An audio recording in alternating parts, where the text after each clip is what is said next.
Yeah, my concern is,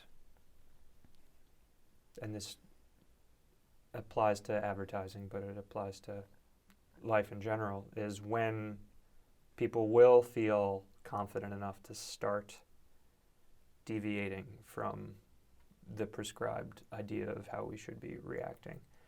And that goes on a subculture by subculture basis, I suppose. Yeah. There are people that are already looking to get back to normal as close as possible. Mm-hmm. But as far as the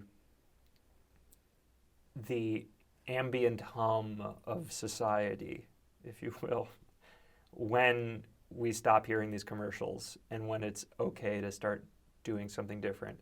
And, you know, there's never been an instance in anyone's life that's living currently that's like this to really be a guideline.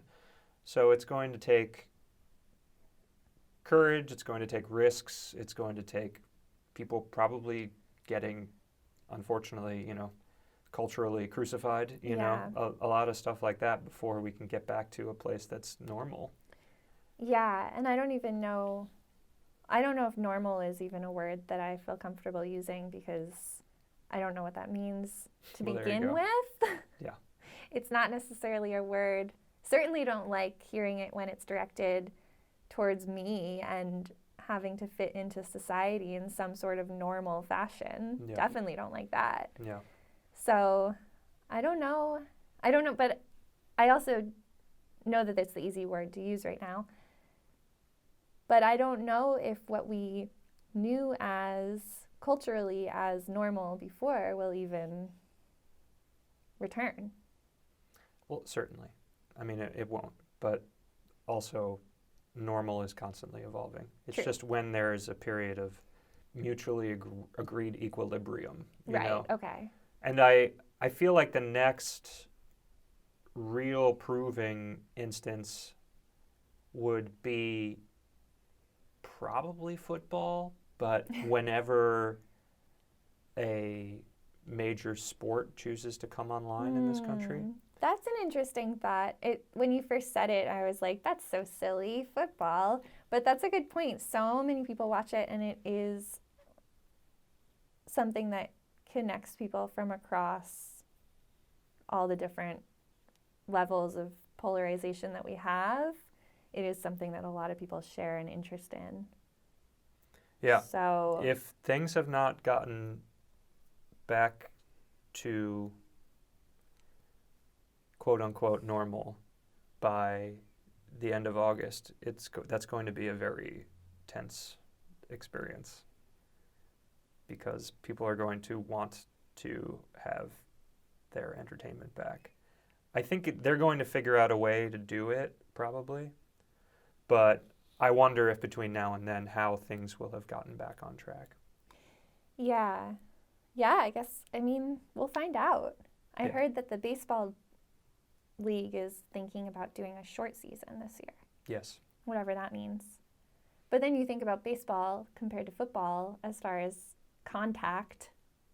Yeah, no, it seems plausible. Seems easier to make baseball happen. They're also talking about not prorating the players' salaries. So that could be a definite holdup. If you get the idea. So still paying them the full amount for a full season? No, the opposite. Paying them less than what prorated would be. Oh. Because according to the owners, they rely on the attendance. Ticket sales, sure. Yeah. Whether or not that's true, Yeah, we'll see if the baseball players go on strike. I saw one, 2, or 3 times. I saw one player already said that joke didn't land. Sorry. It's okay. We're having a serious conversation. I'm trying to make a stupid joke about baseball and strikes. Baseball has struck several times, so that's why I was kind of glossing over. Because it's a real possibility. I know, but then I was trying to make it fun. Fine. No, we're at the old ball game. I get it. Yeah, there was a pitcher for the Tampa Bay Rays who was their star pitcher that said he would refuse to play because he's not going to get paid what would even be prorated, I suppose. So. Right. So yeah, I don't know how that's going to resolve itself. I still think we're probably a little bit far away. I I remember a couple months ago, California governor kind of drawing a line in the sand about not having spectator sports until August anyway. So Sure. I don't know if that's changing or not. But yeah, I'm not sure I don't know if there's, because I think in order for there to be a shift back to normalcy, there needs to be an event or some sort of inciting incident that really signals that. Because you could Right. also be moving in that direction, but it's still not necessarily. And you could also have smaller groups of people, maybe communities of friends and people with similar interests, getting back to normal at their own speed. But as far as like the country being up to normal, I do think it will take some sort of inciting event. Yeah, and having it be successful as far as 2 weeks later, not everyone gets sick again. Or even just, I don't know, 2 weeks later, somebody gets sick, but it's considered like. But they can track it and Yeah. know, sure. Yeah, I mean, we're talking about that now. I could imagine maybe football, instead of being every week, would be every 2 weeks. And the players sort of stay with their team until they know that people aren't getting sick. If this is still going on in any way similarly to how it's going on now. What I've read would suggest that is not.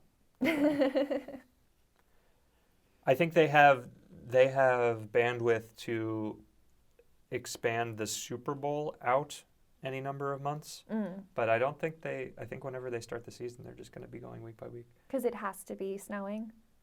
No, it doesn't have to be snowing. I'm just like, what is that dependent on? The stadiums aren't used for anything else. The players don't play other sports. They wouldn't be able to extend the season longer. I think I don't know if there's only one or two stadiums maybe that play baseball and football, but that's irrelevant. I just think that the level of logistics involved in planning this whole thing doesn't allow for that level of flexibility.